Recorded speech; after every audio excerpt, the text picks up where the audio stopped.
बिस्मिल्लाहिर्रहमानिर्रहीम। अलैकुम बिसुन्नती व सुन्नति खुलफाए राशिदीन अल महदीन। ये एक हदीस मुबारक है जिसको आज हर आलिम अपने अपने अंदाज में तोड़ मरोड़ कर बयान करता है। इसकी हकीकत को छुपाकर अपने अंदाज में बात को बयान करता है। शियाओं के आलिम तो इस हदीस को मानते ही नहीं, वो तो कहते ये हदीस है ही नहीं, मां गलत है। सुन्नियों के आलिम इस हदीस को बयान करते हैं, वो भी अपने अपने अंदाज में। इसको वो इस तरह से बयान करते हैं कि आप अलैहिस्सलाम कह रहे हैं कि मेरी सुन्नत और खुलफाए राशिदीन की सुन्नत को लाजिम पकड़ो जो महदीन है। लेकिन इसकी हकीकत कुछ और है। यहाँ पर आप अलैहिस्सलाम ने दो नहीं बल्कि तीन शख्सियात का जिक्र किया है। एक तो खुद अपनी जात के बारे में कि मेरी इत्तिबा करो, और दूसरे अपने खुलफाए राशिदीन के बारे में कि मेरे खुलफाए राशिदीन की इत्तिबा करो, और तीसरा महदीन के बारे में जिक्र किया है कि महदीन की इत्तिबा करो। ये एक ऐसा सीधा रास्ता है जो आप अलैहिस्सलाम ने बतला दिया उम्मत को। ये एक चेन है अल्लाह की तरफ से, अल्लाह की रस्सी है, इसको मजबूती से थामे रहो, कभी गुमराह न हो। पिछली उम्मतों के लिए अल्लाह ने अपनी रस्सी का जिक्र किया कि उसको मजबूती से थामो, कभी गुमराह न होगे। वो क्या है? अंबिया अलैहिस्सलाम की चेन जो आप अलैहिस्सलाम पर आकर खत्म हो गई।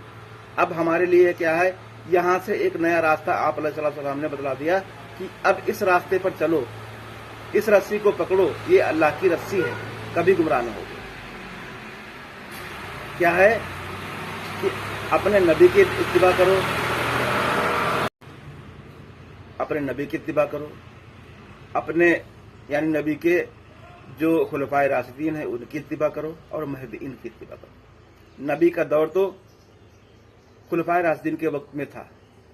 उनके तरबियत याफ्ता जो सहाबा थे उनको खुलफाए राशिदीन कहा जाता है, जिनका दौर 30 साल तक बताया। उसके बाद में अब इत्तिबा किसकी करनी है? वहां से दो ग्रुप बन गए। ये बात जान लेना बहुत जरूरी है कि जब से दो ग्रुप बने हैं तब से ये उम्मत इख्तिलाफ में पड़ गई। इस उम्मत के अंदर इख्तिलाफी मसाइल पैदा हो गए, एक शिया और दूसरे सुन्नी। अब हमें किस ग्रुप की इत्तिबा करनी है? शियाओं की करनी है, सुन्नियों की करनी है, किसी करनी है? तो ये हदीस जो है बयान कर रही है कि अब यहां से आपको किसकी इत्तिबा करनी है? महदीन की इत्तिबा करनी है। यहां पर ये आलिम इस बात को बोल कर जाते हैं, महदीन का जिक्र करते ही नहीं। वो तो कहते जो खुलफाए राशिदीन थे वही महदीन थे। अगर अब ये महदीन का जिक्र करेंगे तो हमारे लिए इस बात को समझना बहुत यानी मुश्किल हो जाएगा महदीन कौन है, क्योंकि ये महदीन को मानते ही नहीं। आलिम जो है महदीन को मानते ही नहीं। वो तो कहते जो कुछ है सब आलिम ही, इन्हीं के अंदर सब कुछ है। आलिम ये हैं, और जो महदीन तो इनके यहाँ है ही नहीं। वो तो एक बता दिया कि मेहदी बाद में आएंगे कुर्बे क़यामत, महदीन को वहां पे फिट कर दिया। कुर्बे क़यामत जो है मेहदी आएंगे और वो सब कुछ दुरुस्त कर देंगे, इन्हें कुछ करने की जरूरत नहीं। ये आलिम है, इनकी बात को मानो, आंख बंद करके इनकी बात को मानो, क्योंकि ये आलिम है। यहां पर इस बात का जानना बहुत जरूरी है, हमें किसी ग्रुप की इत्तिबा नहीं करनी। हमें इत्तिबा उसकी करनी है जिसको हमारे नबी ने बताया। नबी की इत्तिबा, खुलफाए राशिदीन की इत्तिबा और महदीन की इत्तिबा। महदीन अल्लाह तबारक व तआला जब भी कौम को जरूरत पड़ती है वो भेजता रहता है। जैसे उसने नबूवत का सिलसिला जारी करा, वैसे ही महदीन का सिलसिला भी जारी कर रखा है। कयामत तक आते रहेंगे। और जिस मेहंदी को ये बयान करते हैं उसकी कोई हकीकत है ही नहीं। उस मेहंदी का यानी जिस मेहंदी को ये लोग बयान करते हैं उसकी कोई हैसियत ही नहीं है।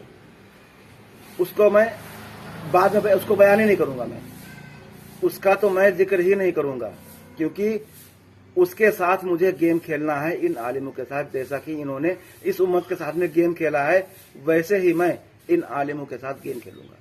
उस जिस मेहंदी को इन्होंने कौम के सामने पेश कर रखा है उसको लेकर। ये पहले बता चुका हूं, फिर बता रहा हूं। इनकी जो है हकीकत को दुनिया के सामने खोल कर रखना है मुझे। यहां से हमें इत्तिबा किसी करनी है? महदीन की इत्तिबा करनी है। महदीन कौन है? ان کا کام کیا ہے, یہ کب آتے ہیں, یہ سب بیان کروں گا اگلے ویڈیو میں. لیکن یہ جو ایک چین اللہ نے بنائی ہے, جو اللہ کی رسی ہے, یہ اسی کا حصہ ہے مہدیین. اس کو گول کر جاتے ہیں یہ, اس پر تفصیل سے بیان کروں گا.